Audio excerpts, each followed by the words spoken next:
त्याच कम्युनिटीचे सर्व मंडळ असतं, असा विधिलिखित कायदा असताना सुद्धा भारतीय राज्यघटनेच्या कलम 25 आणि 26चं हे पूर्णपणे उल्लंघन आहे।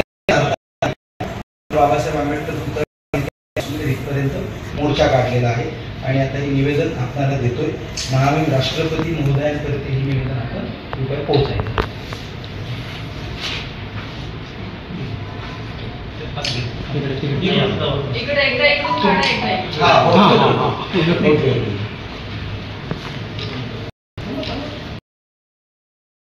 पुणे डिजिटल मीडियामध्ये आपले स्वागत। मी महाराष्ट्र प्रतिनिधी योगीराज परदेशी, माझ्यासोबत आहे कॅमेरामॅन साहिल परदेशी सांबरे। आज आपण कलेक्टर कचेरी येथे आलेलो आहेत।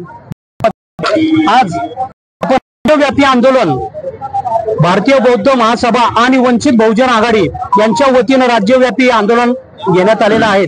त्याविषयी या आंदोलन कशासाठी घेण्यात आलेलं आहे आणि याविषयी माहिती आपले अध्यक्ष या आपल्याला थोडक्यात माहिती देतील। आपलं पुणे डिजिटल मीडियामध्ये स्वागत आहे।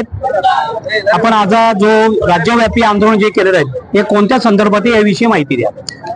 बुद्धगया टेम्पल ऍक्ट 1949 हा संपूर्णपणे रद्द झाला पाहिजे आणि बुद्धगया येथील महाविहारामध्ये जे व्यवस्थापन असतं ते व्यवस्थापन आज रोजी ब्राह्मण पंडितांच्या हाती आहे। ते त्यांची हकालपट्टी करून बौद्ध भिक्षू आणि बौद्ध अनुयायांच्या हाती देण्यात यावं। या दोन प्रमुख मागण्यांसाठी भारतीय बौद्ध महासभा आणि वंचित बहुजन आघाडी पुणे शहर, पिंपरी चिंचवड शहर आणि पुणे जिल्ह्याच्या वतीने हे राज्यव्यापी आंदोलन डॉक्टर बाबासाहेब आंबेडकर पुतळा पुणे कॅम्प इथून तर कलेक्टर महोदयांच्या कार्यालयापर्यंत संपन्न झालेलं आहे। आताच आम्ही भारतीय बौद्ध महासभा आणि वंचित बहुजन आघाडीचे शिष्टमंडळ RDC आदरणीय ज्योती कदम मॅडम यांच्याकडे निवेदन दिलेलं आहे। त्या निवेदनामध्ये ह्या दोन प्रमुख मागण्या आहेत। कारण आपण पाहतोय की भारत देश आपला 1947 साली स्वतंत्र झाल्याच्या नंतर 1950 साली जेव्हा भारतीय राज्यघटना भारतामध्ये सुरू झाली तेव्हा बरेच कायदे अबॉलिश झाले, परंतु तत्कालीन सरकारने, मग ते केंद्र सरकार असेल किंवा बिहार सरकार असेल, यांनी जो बुद्धगया टेम्पल ऍक्ट 1949चा जो जुलमी कायदा आहे, मंदिर बौद्धांचा आहे, विहार बौद्धांचे, परंतु त्याचं व्यवस्थापन मात्र ब्राह्मणांकडे आहे। हे भारत देशामध्ये कुठे असं होताना दिसत नाही।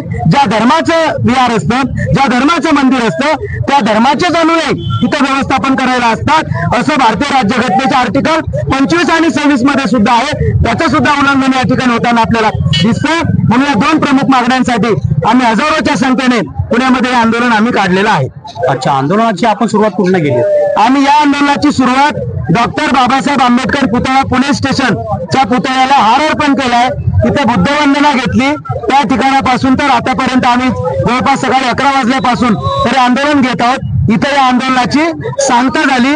आदरणीय RDC मॅडम ज्योती कदम मॅडम यांना निवेदन दिलं आणि इथे सांगता सभा झालेली आहे। या सभेने या आंदोलनाची सांगता झालेली आहे। तथागत भगवान गौतम बुद्धांचा, तथागत भगवान गौतम बुद्धांचा, डॉक्टर बाबासाहेब आंबेडकरांचा, डॉक्टर बाबासाहेब आंबेडकरांचा।